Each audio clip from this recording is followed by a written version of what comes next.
Hi everyone, can you solve 3 and then inside parentheses 3 plus 5 divided by 2 inside parentheses?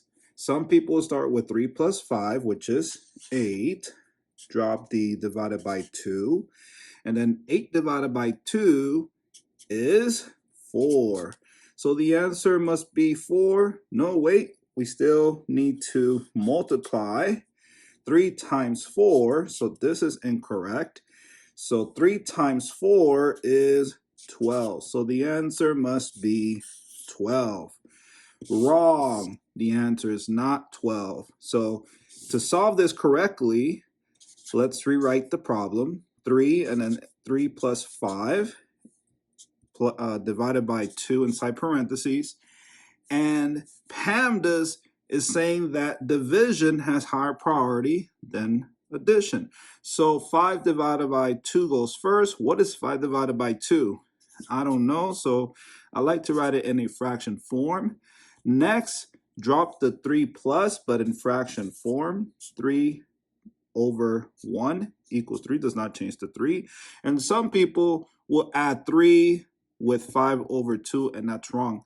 You want to use the butterfly method, and I'll use a different color. I'll use the color red, and you multiply 3 times 2, this is the wings, and 1 times 5, and here are the antennas.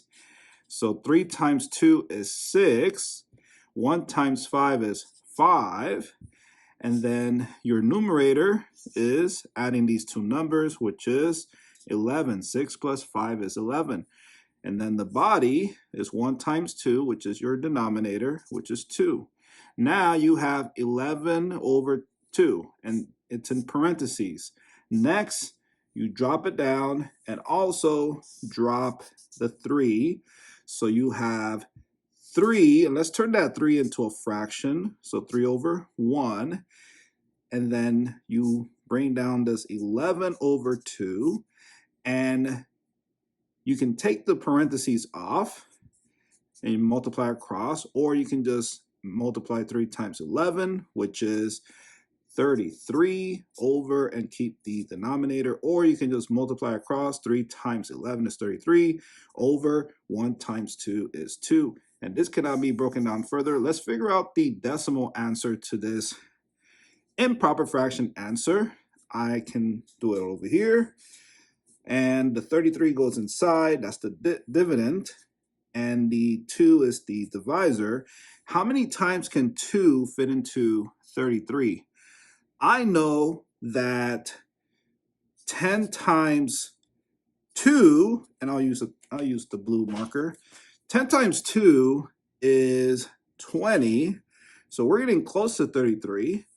So let's try 5 times 2, that's 10.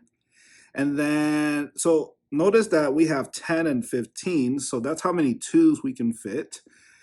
We're trying to get to 33, and that means we have a remainder 3, so 1 times 2, so that's 2. So 10 plus 5 is 15, plus 1 is 16. And what is 33 times, what is 16 times 2? Well, just add these up, 20, 32. So it's 32. And then you subtract 33 minus 32 is 1. You can't fit 2 into 1. So the 1 needs to borrow a 0. So write a 0, drop it down, give it to the 1. Now the 1 becomes 10. You can fit 2 into 10 5 times, and 5 times 2 is 10. And 10 minus 10 is 0. So your answer is 33 over 2. The mixed number answer, the whole number is 16. The remainder 1 goes above the fraction bar, and the 2 goes below the fraction bar, and this is the same as 16.5 is your answer. And there you go.